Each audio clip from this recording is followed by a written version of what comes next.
What's going on, guys? I'm Man Advantage, and welcome back to another NHL 24 video. The community has spoke, and EA has listened. Today, we're going over the 9 things that EA is changing based on the feedback from the community on the NHL 24 technical test. So up first, we have the hybrid controls. For those of you that are currently using the hybrid stick, don't worry, these will be coming back in NHL 24 post-launch. I think having these back in the game is a huge win, especially for all of those of you that have been using them. To me, that's a huge W for EA right off the bat. Next up is something that's new to the game this year, which is the sustained pressure system. The feedback from the community, if you play the technical test, was that this is way too powerful, and rather than defensive zone ragging, which they did fix, offensive zone ragging may be a problem, especially because there's really not a way to counterbalance it. Also, it's a little bit too easily activated. So here's what EA did. They've turned the puck possession meter down 30%, meaning now that shots on net and big hits in the offensive zone are now going to be strengthened as the best way to be able to build and sustain that pressure.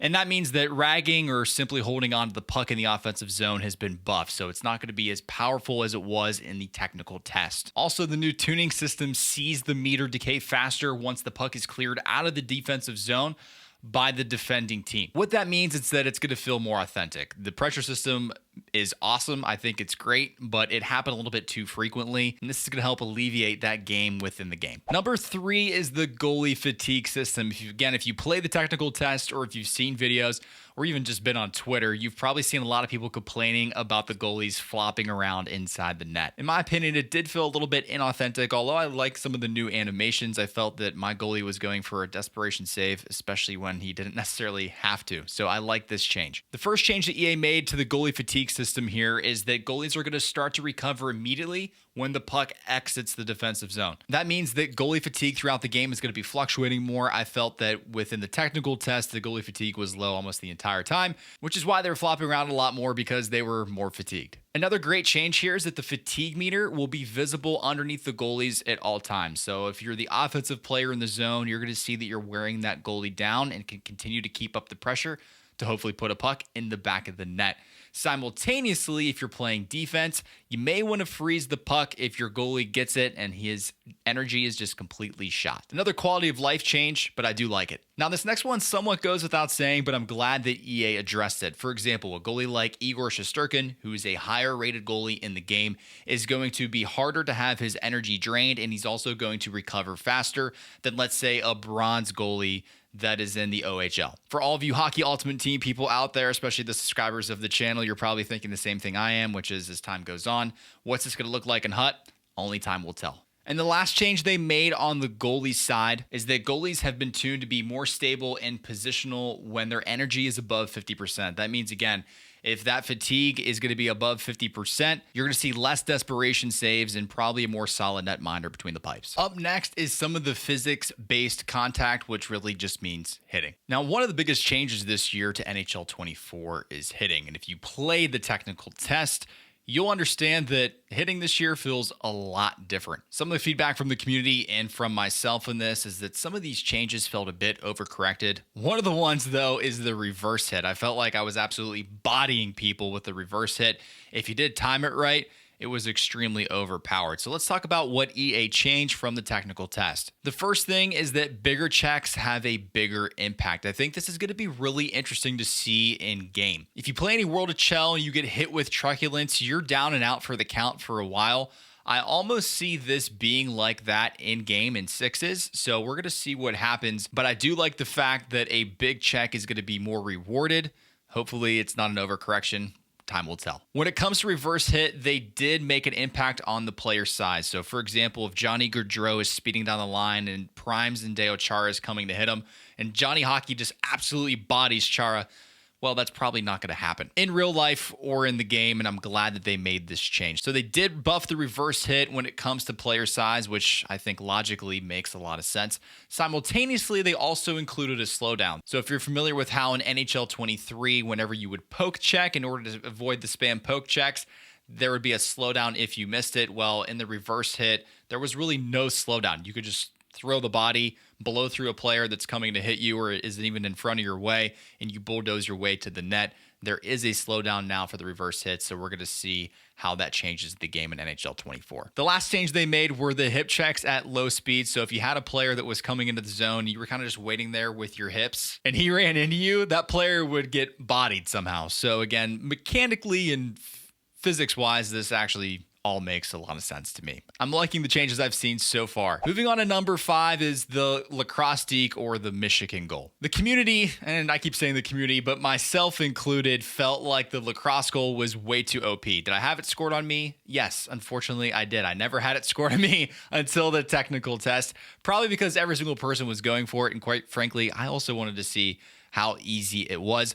I hit it myself a few times, and it was way too easy. I think I hit it on my second try in the game, so that needs to be buffed. Here's what EA did. The ability and ease of hitting the lacrosse deke at launch is going to be heavily tied to the deking attribute of that player, meaning that the deking attributes are going to obviously be higher on a player like Svechnikov or Zegras, whereas opposed to Ryan Reeves, it's going to be a heck of a lot harder to hit that Michigan in-game. Again, going back to my HUT players, I wonder what this is going to look like with the skilled up zone ability and also just the deking attribute as a whole. Coming up at number 6 is X Factor tuning, and more importantly, talking about close quarters. Now, in the technical test, and quite frankly, since they brought X Factors into the game, close quarters has been one of my favorite abilities, and the reason for that is it's so impactful. You're probably thinking the same exact thing. The animation in close quarters is almost a guaranteed goal when you're in and around the net. So let's talk about some of the changes that EA made to close quarters coming out here in NHL 24. They reduced the distance required to activate close quarters from 30 feet around the net to 20 feet. They've also reduced the accuracy bonus that you get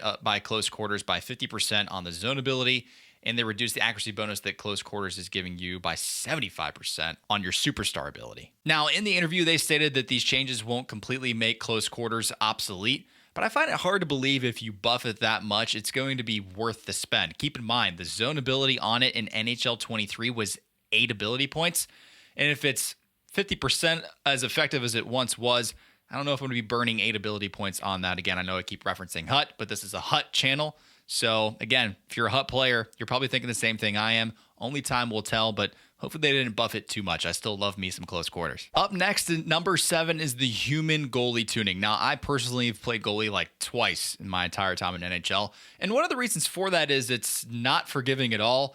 And quite frankly, it's extremely hard. For those that actually did play goalie, though, the new system felt very clunky. And for the players like myself that have hardly ever played goalie, they had the right idea with it, but there was some things that they definitely needed to tweak. Let's talk about some of those changes. To me, the biggest ones here are they removed the instinct penalty whenever the goalie is incorrect. So again, this year they've implemented it where let's say that you're guessing a puck is going to go high blocker and you guess low glove, you're going to be penalized for that. Well, in reality, you're penalized for that regardless. So they've eliminated the extra penalty on top of that by guessing incorrectly. So I do like that change. There's also going to be reduced fatigue impact on human goalies. So again, if you're trying to make these saves out here, you're not going to be as fatigued as quickly as maybe a CPU goalie would be, which I think is also great. If you're new to the game, they increase the tether distance that a human goalie has. So now you have an expanded area within this new control system to allow you to cut down angles and just have more freedom in your movement, which I think is awesome. And if you do guess correct, like we talked about before, let's say you guess high blocker and it does go high blocker, well, there's an increased reward for that, and you have a more likely chance to make that save. So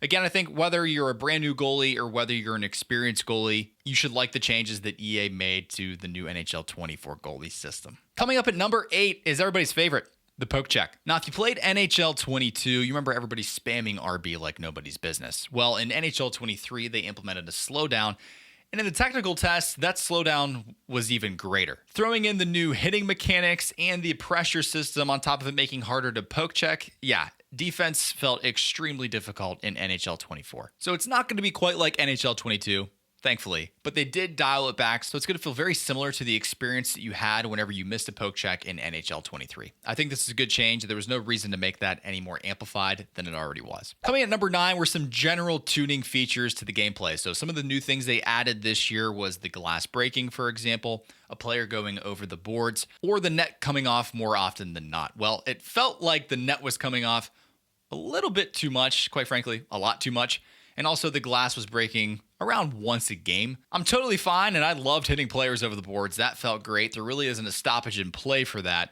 But for the glass breaking or the net coming off, well, we definitely need to tune that back a bit, and EA did. So that's also a welcome change with the new animations, making them a little bit more rare and aesthetically pleasing, but not so overbearing that it's just taking away from the game. So there we have it, boys. Those are the changes to NHL 24. I love the feedback that we're getting from EA already. They've made all these changes, quite frankly, and the game isn't even out yet. If you're as excited for NHL 24 as I am and you like NHL 24 content, well, make sure you subscribe. I'm going to be around here quite a bit, and I would love to have you join with me. Again, I'm Man Advantage. Thank you for watching, and I will see you guys next time.